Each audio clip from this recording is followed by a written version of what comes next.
Hello' everyone, আজি আমি আমাৰ এই ভিডিঅ'টোত চিটেটৰ এটা টপিকৰ বিষয়ে আলোচনা কৰিম। এইটো চিটেটৰ মেথছৰ পেডাগজিত আহে। আমাৰ টপিকটো হৈছে open ended question and close ended question. আপোনালোকে যদি কুৱেশ্যন পেপাৰবিলাক আগৰ পৰা চায় তেনেহ'লে দেখিব যে সাধাৰণতে প্ৰায়বিলাক পেপাৰতে এটা হ'লেও প্ৰশ্ন চিটেটৰ যিখন পেপাৰ 1 আছিল তাত এটা হ'লেও প্ৰশ্ন এই টপিকটোৰ পৰা আহে। গতিকে এই টপিকটো যদি আপোনালোকে চাই যায় আপোনালোকৰ এটা নম্বৰ ইয়াৰ কাৰণে কনফাৰ্ম হৈ থাকিব। একেবাৰে সৰু টপিক এটা হয়। এতিয়া ইয়াত দুটা ধৰণৰ প্ৰশ্নৰ বিষয়ে কোৱা হৈছে। এটা হৈছে অপেন এণ্ডেড কুৱেশ্যন, মুক্ত অন্তৰৰ প্ৰশ্ন, আৰু এটা হৈছে ক্ল'জ এণ্ডেড কুৱেশ্যন, যিটো মানে বন্ধ অন্তৰৰ প্ৰশ্ন। আমি যদি একেবাৰে সহজকৈ চিটেটৰ ওপৰত গুৰুত্ব দি পিনি যদি চাবলৈ যাওঁ তেনেহ'লে আমি অকল ইমানটো মনত ৰাখিলেই হ'ব যে অপেন এণ্ডেড কুৱেশ্যন বুলি ক'লে সেইবিলাক প্ৰশ্ন হয় যিবিলাক প্ৰশ্নৰ উত্তৰ এটাতকৈ বেছি হ'ব পাৰে। মোৰ দেন ওৱান পচিবল আনচাৰ তাৰ থাকিব। যদিহে অপেন এণ্ডেড হয় তেতিয়াহ'লে সেই প্ৰশ্নটোৰ উত্তৰ এটাতকৈ বেছি থাকিব। আৰু ক্ল'জ এণ্ডেড কুৱেশ্যন হ'লে সেইবিলাক হ'ব যিবিলাকৰ মাত্ৰ এটাই ফিক্স বা এটাই কাৰেক্ট আনচাৰ থাকে। এই প্ৰশ্নটো অপেন এণ্ডেড কুৱেশ্যন বা ক্ল'জ এণ্ডেড কুৱেশ্যন যে অকল মেথছৰ কাৰণে হয় তেনেকুৱা নহয়। এইটো যিকোনো ধৰণৰ প্ৰশ্নৰ ক্ষেত্ৰতে হ'ব পাৰে। যিহেতু আমি মেথছৰ পেডাগজিৰ ক্ষেত্ৰত আলোচনা কৰিছোঁ গতিকে আমি মেথছৰ গণিত বিষয়টো লৈ পিনি ইয়াক আজি ভালকৈ চাম। এতিয়া মেইন কথাটো হৈছে আমি যদি ভাবোঁ অপেন এণ্ডেড কুৱেশ্যন, আমি বুজিলোঁ যে ইয়াত এনেকুৱা সেইবিলাক প্ৰশ্ন হ'ব যিবিলাক প্ৰশ্নৰ উত্তৰ এটাতকৈ বেছি হ'ব পাৰে বা ছাত্ৰ ছাত্ৰীসকলে সেই প্ৰশ্নটোৰ সমাধান কৰোঁতে বা সেই প্ৰশ্নটোৰ উত্তৰ তেওঁলোকে বেলেগ বেলেগ ধৰণেও দিব পাৰে। আৰু ক্ল'জ এণ্ডেড বুলি ক'লে সেইটোৱে হ'ব যিটো ধৰ এটা ফিক্স আনচাৰ থাকিব। আমি প্ৰথমতে কেইটামান এক্সাম্পল চাই লওঁ। ক্ল'জ এণ্ডেডৰ ক্ষেত্ৰত ক'বলৈ গ'লে মই ধৰি লৈছোঁ এটা কুৱেশ্যন এটা আছে 7+5। 7+5ৰ আনচাৰ কি হয় 12। গতিকে এইটো হ'ব আমাৰ ক্ল'জ এণ্ডেড কুৱেশ্যন। এই একেটা কুৱেশ্যনকে যদি আমাক এনেকৈ দিয়ে যে দুটা সংখ্যা দিয়া, দুটা সংখ্যা যোগ কৰিলে আনচাৰ 12 হ'ব, তেতিয়া আমাৰ এইটো অপেন এণ্ডেড হৈ যাব। আপোনালোকে পাৰ্থক্যটো বুজিবলৈ চেষ্টা কৰিব যে প্ৰথমতে আমাক কি হ'ল 7 আৰু 5 দি দিছে, 7 আৰু 5 যোগ কৰিলে কিমান পাইছোঁ সেইটো সুধিছে। গতিকে আমি যদি 7 আৰু 5 যোগ কৰোঁ তাত আমিতো 12 পাম। তাৰ বাহিৰে বেলেগ কোনোবা উত্তৰ পাব জানো? যোনে ষ্টুডেণ্টে নহয় কিয়, যোনেই নকৰক কিয়, ইয়াৰ আনচাৰ সদায় 12 পাব। গতিকে এইটোৱে হৈছে আমাৰ এটা ফিক্সড বা এটা কাৰেক্ট আনচাৰটো। আৰু যদি আমাক এনেকৈ দিয়ে যে 12 সংখ্যাটো কি সংখ্যাই যোগ কৰি পাব, গতিকে এইটো ক্ষেত্ৰত ক'বলৈ গ'লে কোনোবাজন ষ্টুডেণ্টে হয়তো 5+7ও লিখিব পাৰে, কোনোবাই হয়তো 10+2ও লিখিব পাৰে, কোনোবা এজনে হয়তো চাবলৈ গ'লে 11+1ও লিখিব পাৰে, কোনোবাই হয়তো তাৰ বাহিৰে বেলেগ কিবা নম্বৰ এটাও ভৰাব পাৰে। গতিকে দেখা গ'ল যে এই 12 উত্তৰটো পোৱাৰ ক্ষেত্ৰত পাবলৈ তেওঁলোকৰ উত্তৰবিলাক বেলেগ বেলেগ ধৰণৰ হ'ব পাৰে বা উত্তৰ পচিবল আনচাৰ এটাতকৈ বেছি হৈছে। গতিকে এনেকুৱা ধৰণৰ প্ৰশ্নবিলাককে কোৱা হয় অপেন এণ্ডেড কুৱেশ্যন। আৰু এইটো মনত ৰাখিবা যে যেতিয়া আমাৰ অপেন এণ্ডেড কুৱেশ্যন থাকিব তেতিয়া অপেন এণ্ডেড কুৱেশ্যনবিলাক ছল্ভ কৰিবৰ ক্ষেত্ৰত ষ্টুডেণ্টৰ তেওঁলোকৰ ক্ৰিয়েটিভিটি হওক, তেওঁলোকৰ ইমাজিনেশ্যন পাৱাৰ হওক বা তেওঁলোকৰ থিংকিংবিলাক সেইবিলাকৰ ডেভেলপমেণ্ট বেছিকৈ হ'ব। গতিকে তেওঁলোকে বেলেগ বেলেগ ধৰণে আনচাৰটো ভাবিব ন, গতিকে সেইবিলাক ক্ষেত্ৰত তেওঁলোকৰ সেনেকুৱা ধৰণৰ যিখিনি গুণ থাকে সেইবিলাকৰ বৃদ্ধি পায়। তাৰ বাহিৰে ক্ল'জ এণ্ডেড কুৱেশ্যনবিলাকত কি হয়, তাত ছাত্ৰ ছাত্ৰীসকলে সাধাৰণতে এটা নিৰ্দিষ্ট কৰে কাৰণে উত্তৰ দিয়ে বাবে এনেকুৱা ধৰণৰ যিখিনি গুণ থাকে সেই গুণখিনি আমাৰ সেই ধৰণে বিকাশ হয় বুলি আমি ক'ব নোৱাৰোঁ। গতিকে এইটো এটা হ'ল। ইয়াৰ বাহিৰে আমি আৰু এটা চাওঁ। যেনিবা আমি ধৰি লৈছোঁ যে আমাক সুধিছে যে ধৰি লৈছোঁ এটা যুগ্ম সংখ্যা ক'বলৈ কৈছে। ঠিক আছে, এটা যুগ্ম সংখ্যা ক'বলৈ কৈছে যিটো যুগ্ম সংখ্যা ধৰি লৈছোঁ মই 7 আৰু 9ৰ ভিতৰত আছে। ঠিক আছে, এটা যুগ্ম সংখ্যা ক'বলৈ কৈছে যিটো যুগ্ম সংখ্যা 7 আৰু 9ৰ মাজত আছে। গতিকে এই ক্ষেত্ৰত ক'বলৈ গ'লে আমাৰ উত্তৰটো কি হ'ব? আমাৰ উত্তৰটোতো অকল 8 হ'ব। ইয়াৰ বাহিৰে বেলেগ উত্তৰ একো হ'ব নোৱাৰে। গতিকে এইটো হ'ল আমাৰ এটা অপেন এণ্ডেড কুৱেশ্যনৰ ক্ল'জ এণ্ডেড কুৱেশ্যনৰ উদাহৰণ। তাৰ বাহিৰে আমাক যদি কয় যে 7তকৈ ডাঙৰ আমাৰ কিছুমান যুগ্ম সংখ্যাৰ বিষয়ে কোৱা, যুগ্ম সংখ্যা কোৱা। গতিকে 7তকৈ ডাঙৰ বুলি কৈছে, গতিকে কোনোবা এজনে হয়তো 8ও ক'ব পাৰে, কোনোবা এজনে হয়তো গৈ পিনি 20ও ক'ব পাৰে। গতিকে এইটো ক্ষেত্ৰত কি হ'ল, আমি একেই ধৰণৰ ক'বলৈ গ'লে যুগ্ম সংখ্যাই উলিয়াব দিছোঁ, কিন্তু ইয়াত আমাৰ নিৰ্দিষ্ট উত্তৰ এটাই হৈছেগৈ। আমি 7 নিদিপি এনেকৈ দিব পাৰোঁ যে 7 আৰু ধৰক 7 আৰু 13ৰ মাজত থকা যুগ্ম সংখ্যাকেইটা বাছি উলিওৱা। গতিকে ইয়াতো কি হ'ব, ইয়াতো যিকেইটা উত্তৰ পাব সেইকেইটা ফিক্স আনচাৰে থাকিব ন, ইয়াৰ বাহিৰেতো বেলেগ বেলেগ নাপায়। কিন্তু এই ক্ষেত্ৰত ক'বলৈ গ'লে 7তকৈ যদি আমি ডাঙৰ যুগ্ম সংখ্যাৰ বিষয়ে ক'বলৈ যাওঁ তেতিয়া আমাৰ যুগ্ম সংখ্যা বিভিন্ন ধৰণৰ হ'ব পাৰে। গতিকে এনেকুৱা ধৰণৰ প্ৰশ্নবিলাকেই হৈছে আমাৰ অপেন এণ্ডেড কুৱেশ্যনৰ উদাহৰণ। আৰু এই ধৰণৰ প্ৰশ্নবিলাক 7+5 বা 7 আৰু 13ৰ ভিতৰত থকা যুগ্ম সংখ্যা এনেকুৱা ধৰণৰ প্ৰশ্নবিলাক হ'ব আমাৰ ক্লোজ এণ্ডেড কুৱেশ্যনৰ উদাহৰণ গতিকে আমাৰ টপিকটোত আমি এইকেইটা বস্তু মনত ৰাখিব পাৰিলে হৈ যাব তাৰ লগতে আৰু সহায় হোৱাতকৈ আমি আৰু এটা বস্তু চাব বিচাৰিছোঁ এইটো হৈছে যে চোৱা যে ক্লোজ এণ্ডেড কুৱেশ্যন তোমালোকে মনত ৰাখিবা মেইনলি কি এটা one fixed correct answer one fixed হ'ব ক্লোজ এণ্ডেড যিবিলাক প্ৰশ্ন থাকে তাৰ বাবে আৰু অ'পেন এণ্ডেড যিবিলাক প্ৰশ্ন থাকিব তাৰ আমাৰ আনচাৰবিলাক এটাতকৈ বেছি হ'ব পাৰে ঠিক আছে তাৰ পৰা চাবলৈ গ'লে ক্লোজ এণ্ডেড কুৱেশ্যনত কি হয় ৰিকল কৰা বা ফেক্সুৱেল নলেজবিলাকৰ ওপৰত বেছি গুৰুত্ব দিয়া হয় বা সেনেকুৱা ধৰণৰবিলাক হ'ব পাৰে যদি আমি বেলেগ ছাবজেক্টৰ ক্ষেত্ৰত চাওঁ কিন্তু অ'পেন এণ্ডেড কুৱেশ্যনবিলাকে ষ্টুডেণ্টৰ থিংকিং কেপাচিটি তেওঁলোকৰ ৰিজনিং এবিলিটি বা তেওঁলোকৰ ক্ৰিয়েটিভিটি এইবিলাক টেষ্ট কৰে বা এইবিলাক তেওঁলোকৰ ডেভেলপ কৰে ঠিক আছে গতিকে সেইটা মনত ৰাখিবা তাৰ লগতে আৰু এটা মনত ৰাখিবা যে দৰকাৰী পৰীক্ষাৰ কাৰণে সেইটো হৈছে ক্লোজ এণ্ডেড কুৱেশ্যন যিবিলাক থাকে সেইবিলাকে কনভাৰ্জেণ্ট থিংকিঙক এনকাৰেজ কৰে ঠিক আছে মানে কয় ক্লোজ এণ্ডেডৰ কাৰণে মনত ৰাখিবা যে কনভাৰ্জেণ্ট থিংকিং ডেভেলপ কৰিব কোনে ক্লোজ এণ্ডেড কুৱেশ্যনবিলাকে আৰু open ended কুৱেশ্যনবিলাকে divergent thinking develop কৰিব গতিকে এইকেইটা বস্তু মনত ৰাখিবা পৰীক্ষাৰ কাৰণে আমাক এইকেইটা বস্তু যদি আমি গম পাব পাৰোঁ তেতিয়া আমাৰ কাৰণে যথেষ্ট আৰু এতিয়া চাওঁ এই ইতিমধ্যে চিটেটৰ পৰীক্ষাত অহা কিছুমান প্ৰশ্ন যিবিলাক প্ৰশ্ন ইতিমধ্যে চিটেটৰ পৰীক্ষাত আহিছে এইটো প্ৰশ্ন আহিছিল 2022 চনৰ 6 জানুৱাৰীত যিখন চিটেটৰ পেপাৰ হৈছিল তাত ইয়াত প্ৰশ্নটো আছিল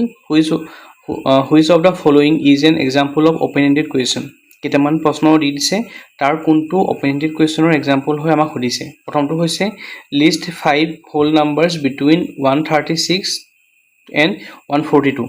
5টা হোল নাম্বাৰ লিখিব কৈছে 136ৰ পৰা 142ৰ ভিতৰত গতিকে যিহেতু আমাক ৰেঞ্জটো দিয়ে দিছে ৰেঞ্জটো দিয়াৰ ক্ষেত্ৰত আমি কি হ'ব পাৰে 137 হ'ব পাৰে 138 হ'ব পাৰে 139 হ'ব পাৰে 140 হ'ব পাৰে আৰু 141 হ'ব পাৰে গতিকে সেইকেইটাইতো আমাৰ হোল নাম্বাৰ কেইটা হয় গতিকে এইটো আমাৰ অ'পেন এণ্ডেড কুৱেশ্যন নহয় এইটো আমাৰ ক্লোজ এণ্ডেড কুৱেশ্যন তাৰ পৰা সুধিলে sum of two numbers is 35 if one of the numbers is 16 what will be the other number দুটা নাম্বাৰ দিয়া থোৱা আছে সেই দুটা নাম্বাৰৰ সামটো কৈ থোৱা আছে যে সেইকেইটা হৈছে 35 আৰু এটা নাম্বাৰ দি থোৱা আছে 16 যদিহে আমাক এই 16টো দি নিদিলেহেঁতেন তেতিয়াহ'লে আমি আগৰ উদাহৰণটোৰ পৰা ক'ব পাৰিলোহেঁতেন যে যিকোনো দুটা নাম্বাৰ আহিব পাৰে বুলি কিন্তু এতিয়া যিহেতু আমাক 16টো দিয়ে দিছে ঠিক আছে যিহেতু আমাক 16টো দিয়ে দিছে গতিকে পাৰ্টিকুলাৰ এটা নম্বৰে থাকিব যিটো নাম্বাৰ ইয়াত বহিব আৰু সেই নাম্বাৰটোৰ লগত 16টো যোগ কৰিলে আমি 35 পাম গতিকে সেইটো ক্ষেত্ৰত ক'বলৈ গ'লে ওৱান ফিক্স আনচাৰ হৈ গৈছে ন গতিকে সেইকাৰণে আমাৰ এইটো আমাৰ অ'পেন এণ্ডেড কুৱেশ্যন নহয় ঠিক আছে তাৰপিছত আহিলে the length and breadth of a rectangle are in the ratio' 3:5 এটা ৰেক্টেংগুলৰ ৰেচিঅ'টো দি দিছে লেন্থ আৰু ব্ৰেথৰ ৰেচিঅ' হৈছে 3:5 if the perimeter of the rectangle is 64 cm find its length and breadth 64 cm তাহাঁতৰ পেৰিমিটাৰ হয় ঠিক আছে আৰু আমাক ইয়াৰ ভ্যালুটো দিয়ে দিছে কি ইয়াৰ লেন্থ আৰু ব্ৰেথটো ৰেচিঅ'টো গতিকে আমি যদি ধৰি লওঁ তাৰ লেন্থ 3x হয় ব্ৰেথ 5x হয় এনেকৈ যদি আমি ধৰি লওঁ তেতিয়াহ'লে আমাৰ চাবলৈ গ'লে যিটো ভ্যালু পাম সেইটো এটা পাৰ্টিকুলাৰ আনচাৰ এটাই পাম মানে ইয়াত বেলেগ আনচাৰ নাপাওঁ আমি এটা আনচাৰে পাম যিহেতু ইয়াত ৰেচিঅ'টো মেনশ্যন কৰি দিছে কি ৰেচিঅ'ত আছে আৰু তাৰ ৰেক্টেংগুলটোৰ পেৰিমিটাৰ কি হয় আমাক সেইটো মেনশ্যন কৰি থোৱা আছে গতিকে এইটোৰ ক্ষেত্ৰতো আমাৰ এই প্ৰশ্নটো হ'ব ক্লোজ এণ্ডেড কুৱেশ্যনেই হ'ব ঠিক আছে গতিকে আমি ওপৰ তিনিটা ক্লোজ এণ্ডেড কুৱেশ্যনে পালোঁ তাৰপিছতো চাওঁ এতিয়া list 4 numbers which are greater than the number form by 7 10s and 8 ones 7 10s মানে 7 10s মানে কি 70 8 ones মানে 8 তাৰমানে ক'বলৈ গ'লে 78তকৈ ডাঙৰ 4টা নাম্বাৰ লিখিব কৈছে ঠিক আছে গতিকে 78তকৈ 4টা নাম্বাৰ যিকোনো হ'ব পাৰে কোনোবাই হয়তো 79ও লিখিব পাৰে কোনোবাই 85ও লিখিব পাৰে যিকোনো নাম্বাৰ লিখিব পাৰে গতিকে এনেকুৱা ধৰণৰ 4টা নাম্বাৰ যিকোনো নাম্বাৰ হ'ব পাৰে গতিকে এইটো ক্ষেত্ৰত এই 57টোৰ ক্ষেত্ৰত আমাৰ শুদ্ধ উত্তৰটো হৈছে 4 নম্বৰটো গতিকে এইটোৱে হৈছে আমাৰ অ'পেন এণ্ডেড মানে কুৱেশ্যনৰ এক্সাম্পলটো গতিকে এইটো আহিছিল আমাৰ 2022 চনত আমি যদি আৰু এটা প্ৰশ্ন চাওঁ তেতিয়াহ'লে লিখিম যে এইটো আহিছিল 2022 3 জানুৱাৰী পৰীক্ষাটোত এইবিলাক যিহেতু অনলাইন পৰীক্ষা হৈছিল বা এনেকৈ ধৰণে হৈছিল তেতিয়া কেইবাখনো পেপাৰ আছিল গতিকে এই প্ৰশ্নটো 2022 3 জানুৱাৰীত আহিছিলে তাত প্ৰশ্নটো সুধিছে a mathematics teacher posed the following question to the students write a pair of integers whose sum gives negative numbers দুটা মানে ইন্টিজাৰৰ পেয়াৰ এটা লিখিব কৈছে যাৰ সামটো নিগেটিভ নাম্বাৰছ হ'ব গতিকে দুটা ইন্টিজাৰ আছে দুটা অখণ্ড সংখ্যা আছে যিটা কৰিলে মানে সাম কৰিলে আমি যেটো আনসাৰ পাম হেতু কি হয় নিগেটিভ হ'ব গতিকে যিকোনো নাম্বাৰ হ'ব পাৰে গতিকে কেতিয়াবা এই নাম্বাৰটো নিগেটিভ হ'ব পাৰে কেতিয়াবা এই নাম্বাৰটো নিগেটিভ হ'ব পাৰে বা কেতিয়াবা দুইটা নাম্বাৰে নিগেটিভ হ'ব পাৰে গতিকে যিকোনো নাম্বাৰ আমি অখণ্ড সংখ্যা যিকোনো অখণ্ড সংখ্যা আমি ইয়াত বহাব পাৰিম আৰু হেইটা যোগ কৰি পিনি তাৰ যদি যোগটো আমি এটা যদি নিগেটিভ নাম্বাৰে পাওঁ তেনেহলে আমাৰ হেতু আনসাৰটো যেটো মানে আমাৰ কন্ডিশন আছে এটো ফুলফিল হৈ যাবগে গতিকে ইয়াত কি নাম্বাৰ বহিব হেতুটো কোনো কথা নাই গতিকে সেই ক্ষেত্ৰত চাবলৈ গলে আমি যদি এনেকৈ দিওঁ যে ধৰা এটা আসলে 5 প্লাস বলে আমাৰ এটো আসলে -8 গতিকে কি হ'ব আনসাৰটো -3 হ'ব গতিকে এটো হৈ গ'ল এনেকৈ ধৰণৰ বিভিন্ন ধৰণৰ প্ৰশ্ন হ'ব পাৰে বা বিভিন্ন ধৰণৰ এনেকুৱা ধৰণৰ পেয়াৰ বিলাক হ'ব পাৰে গতিকে এটোৰ ক্ষেত্ৰটো ইয়াৰ এটো হৈছে আমাৰ ওপেন এন্ডেড কোৱেশ্চনৰে এটা উদাহৰণ গতিকে উত্তৰটো হ'ব ওপেন এন্ডেড কোৱেশ্চন ঠিক আছে তাৰপৰা নেক্সট প্ৰশ্নটোলৈ যাওঁ হেতু হৈছে 2015 চনত আহিছিলে 2015 চনৰ 20 ছেপ্টেম্বৰ ইয়াত সুধিছে which one of the following question is open ended কেইটামান প্ৰশ্ন দি দিছে কোনটো ওপেন এন্ডেড কুৱেশ্যন হয় সুধিছে ফাইন্ড 15 into 3 গতিকে আমি যদি 15 আৰু 3 পূৰণ কৰো কি পাম 45 আমি 45 পাম গতিকে এটো কেতিয়াও নহয় cancel how will you multiply 15 by 3 আমি কেনেকৈ 15 ক কেনেকৈ 3 এ মাল্টিপ্লাই কৰিম সুধিছে আৰু যদি মাল্টিপ্লাই কৰো আমি তাৰ আনসাৰ কি হ'ব 45 এ হ'ব ঠিক আছে তাৰ নেক্সটটো হৈছে ৰাইট এনি টু নাম্বাৰছ হুজ প্ৰডাক্ট ইজ 45 দুটা নাম্বাৰ লিখিব কৈছে যাৰ প্ৰডাক্টটো 45 হয় এটা চাবলৈ গ'লে আমি কি পাম যে আমি 1 into 45 হেতুটো হ'ব তাৰ পিছত ক'বলৈ গ'লে আমি আৰু নাম্বাৰ ল'ব পাৰো কেনেকুৱা ধৰণৰ হ'ব পাৰে 3 15 45 হেতু হ'ব পাৰে ঠিক আছে তাৰ পিছত 5 9 45 হেতু হ'ব পাৰে গতিকে আমি ইয়াৰ কাৰণে এটা আনসাৰ পাম এটো ৰাখিছো পিছৰ চাই লওঁ বাৰু use number line to find 3 times of 15 15 ৰ 3 টাইমছ আমি নাম্বাৰ লাইন লৈ পিনি যদি 15 ৰ 3 টাইমছ চাওঁ গতিকে তাতো যতে গৈ হ'বগে তাত আমাৰ আনসাৰটো আমি 45 এ পাম গতিকে এটোটো ওপেনলি হৈছে নহয় বুলি এটো ওপেনলি হৈছে নহয় বুলি আৰু এটো মাল্টিপ্লাই কৰিলে আমি হাউ উইল ইউ মাল্টিপ্লাই 15 by 3 কেনেকৈ কৰিম সুধিছে গতিকে আমি যেনেকৈ নকৰো কিয় তাৰ আনসাৰটো কি হ'ব আমাৰটো আমিটো 45 এ পাম ন গতিকে এটোৰ ক্ষেত্ৰত চাবলৈ গ'লে 3 নম্বৰ আমাৰ যেটো আনসাৰ আছে হেতু হ'ব আমাৰ কাৰেক্ট আনসাৰ এই সেকেন্ডটো আৰু থাৰ্ডটোৰ ভিতৰত কিয় কাৰণ থাৰ্ডটোত আমি দুটা নাম্বাৰ যদি আমি প্ৰডাক্ট লিখিব যাওঁ যেটো আনসাৰ 15 হ'ব গতিকে আমাৰ যিকোনোটা হ'ব পাৰে 1 আৰু 45 হ'ব পাৰে 3 আৰু 15 হ'ব পাৰে 5 আৰু 9 হ'ব পাৰে গতিকে এটো ক্ষেত্ৰত আমাৰ ওপেন এন্ডেড কুৱেশ্যনৰ এক্সাম্পলটো হৈছে আমাৰ 3 নম্বৰটো তাৰ পিছত এটো আৰু এটা প্ৰশ্ন আহিছিল হেতু হৈছে যে 48 নম্বৰ কুৱেশ্যন আহিছিলে এটো 2021 চনৰ ডিসেম্বৰ মাহত হৈছিল In a maths unit test, Mr. Fatima has included a question. If the sum of two numbers is 17, what are the numbers?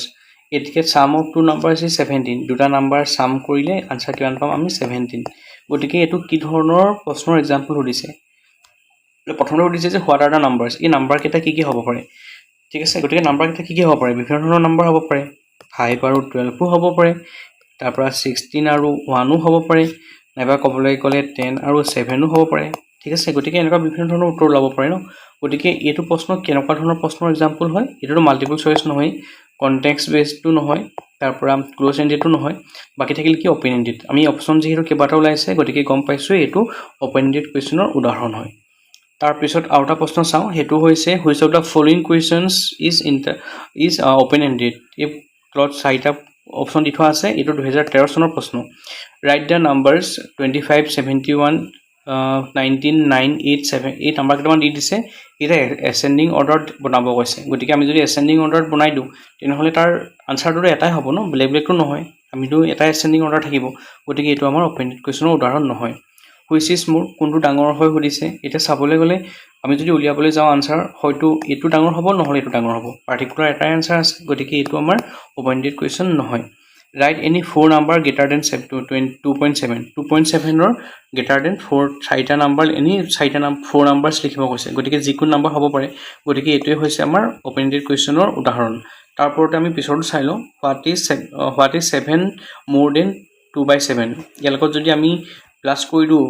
what is 7 more than 2/7 আমাৰ ইয়াৰো আনসাৰ কি হ'ব পাৰ্টিকুলাৰ এটাই ওলাব গতিকে এটো ক্ষেত্ৰটো আমাৰ ওপেন এন্ডেড কুৱেশ্যনৰ এক্সাম্পল হৈছে এটো তাৰ পৰা আৰু এটা প্ৰশ্ন চাওঁ এইটো চাই লওঁ প্ৰথমতে এইটো 2014 চনত আহিছিলে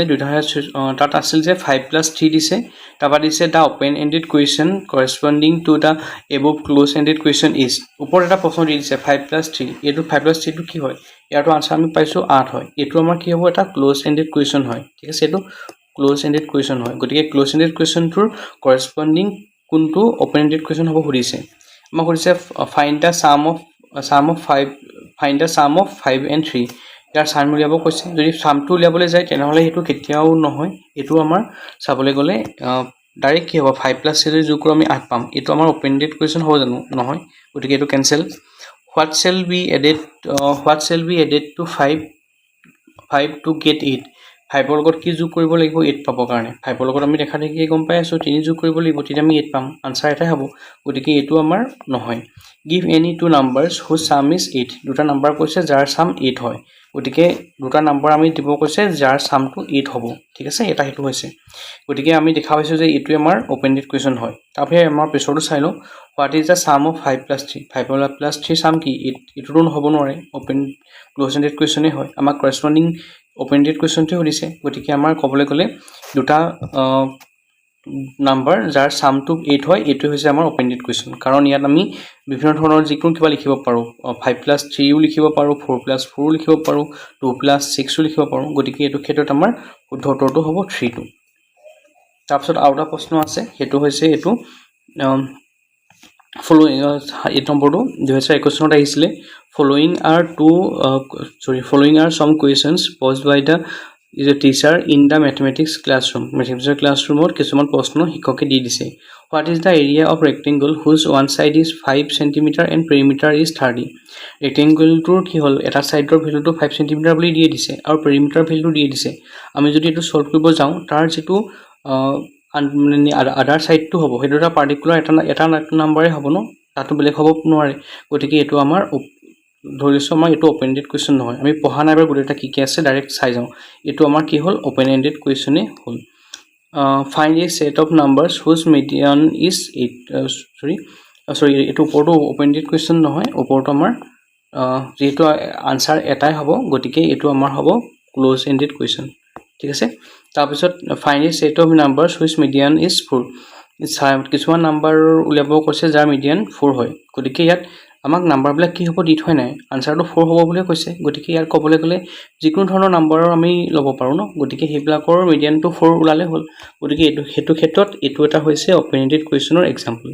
তাৰপৰা সিটো হ'ল list all prime numbers between 0 to 8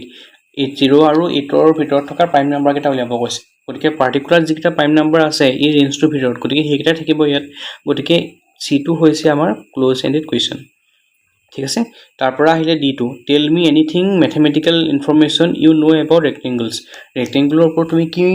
mathematical information তোমাৰ হাতত আছে তাৰ হেতু সুধিছে গতিকে ষ্টুডেন্ট লৈ পিনে আনসাৰ বেলেগ হ'ব পাৰে কোনবাই হয়তো ৰেক্টেংগুলৰ কিবা এটা প্ৰপাৰ্টি ক'ব পাৰে কোনবাই বেলেগ কিবা এটা ক'ব পাৰে গতিকে আনসাৰবিলাক বহুত ধৰণৰ হ'ব পাৰে গতিকে 4 নম্বৰটো হ'ল আমাৰ ওপেন এণ্ডেড কুৱেশ্যন গতিকে আমি ইয়ালকে চাই পিনে এটা কথা গম পালো এতিয়া আমাৰ মেইন প্ৰশ্নটোলৈ আহোঁ কি কৈছে এতিয়া এই প্ৰশ্নটো দিয়াৰ পাছত অপচন কেইটা হৈছে a is close ended and b a is close ended and b c d are open ended a close ended ঠিকই আছে তাৰপিছত b c d b টো কিন্তু open ended হয় c টো তো আপোনাৰ হৈ গল close ended গতিকে আমাৰ এটো অপচন কাৰেক্ট নহয় next a and c are close ended a আৰু c এটো a আৰু c are close ended বুলি কৈছে আৰু b and d are open ended গতিকে এটো আমি ক্লোজ এণ্ডেড পাইছিলো বি টো আমি ওপেন পাইছিলো এটো আমি ক্লোজ পাইছিলো ডি টো আমি ওপেন পাইছিলো গতিকে এ আৰু সি ক্লোজ এণ্ডেড হয় নে হয় আৰু বি আৰু ডি ওপেন এণ্ডেড হয় গতিকে আমাৰ শুদ্ধ উত্তৰ হ'ব এটোই ঠিক আছে আমি বাকি দুটা অপচনো চাই লওঁ A and B are close ended B টো ক্লোজ এণ্ডেড নহয় ওপেন এণ্ডেড হয় গতিকে এটো আমাৰ ৰং A B C are close ended